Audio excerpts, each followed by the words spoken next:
come to Mount Zion and to the city of the living God and heavenly Jerusalem, to an innumerable company of angels. Dili kini maihap igsoon kung ikaw may sa Ginoo, Lord, help me Lord, may ka Ginoo, protection ko Ginoo. Yes, ang Ginoo makapanila igsoon bisan pag pila ka libo, dili maihap ng mga anghel kay kana mga anghel sa Ginoo, dili ka na maihap. Amen. Hallelujah, glory to God. Morning son, ang i-assured si Jacob nga ang Ginoo nagaban kaniya o gipakita sa Ginoo nga ang proteksyon na kaniya. Hallelujah. Glory to God. Then in 1 Kings 19 verse 5-7, ingon diha son nga si Elijah. When Elijah was discouraged, grabe na ka-discourage Elijah. In fact, gusto si Elijah magpakamatay lang. May mapikita son sa 1 Kings chapter 19. Nga sa diha, nga si Elijah, paingon siya sa Mount Horeb. Adunay anghel nga nagpakaon kaniya. Ato pa sa isa. 1 Kings 19 verse 5.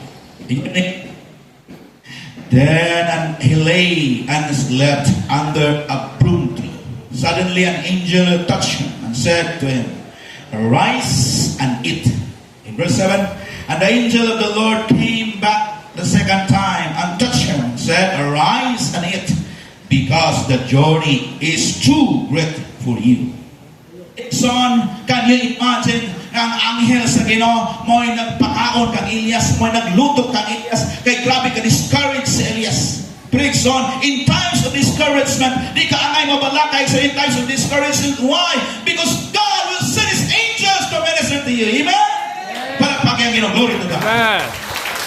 Siguro mayon ka, grabe si pastor, wala ka bisita, grabe si brother, wala ka bisita, grabe si sister, wala ka bisita, abaning igsoon, sutihan ka, kung ikaw mo tawag sa Ginoo, ano yung pala sa Diyos, nung bisita ka nimo, and you will be strengthened by the power of the presence of God. Amen?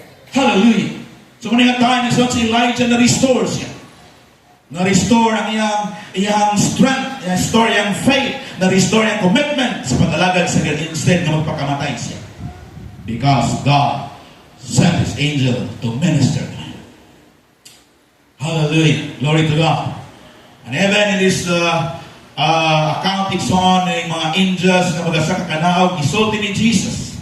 There is a John 1 verse 51. In John chapter 1 verse 51, iyang ignan si Nathanael. Ignan ni Jesus si Nathanael. And he said to him, "Most assuredly I say to you, hereafter you shall see heaven open, and the angels of God ascending and descending upon the Son of Man." Hallelujah. Ikson, dili siratan sa Dios ang langit, basta ikaw magpatinud-anon sa pag-alagad sa Ginoo. Abli ang langit para kanimo. Amen? Glory to God. Abli ang langit para kanimo, basta ikaw magpatinud-anon sa pag-alagad sa Dios. Hallelujah. Anong abli ang langit, Ikson? Tungod kay ang Dios gusto siya nga mutabang kanato diha sa Hebrews 4 verse 16. Ingon sa Hebrews 4 verse 16 nga atong let us therefore come boldly to the throne of grace, that we may obtain mercy and find grace to help in time of need. Igsoon, kung ikaw doon ay pagkinahanglan niya sa Ginoo, duol sa Dios, ayaw paghiko-hiko, ayaw pagduha-duha, duol sa Dios, salig sa Dios, kaya ang Dios abli ang langit para kanimo, o sa mutabang nimo, ibubo niya ang kaluoy. Amen? Palagpag ang Ginoo. Dito lang. Hallelujah.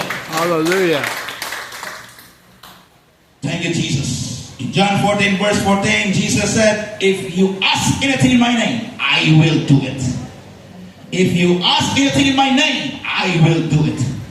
Abli ang langit para kanimo, Ikson. Amen? Number 2 point, Ikson, ay nga damgo ni Jacob.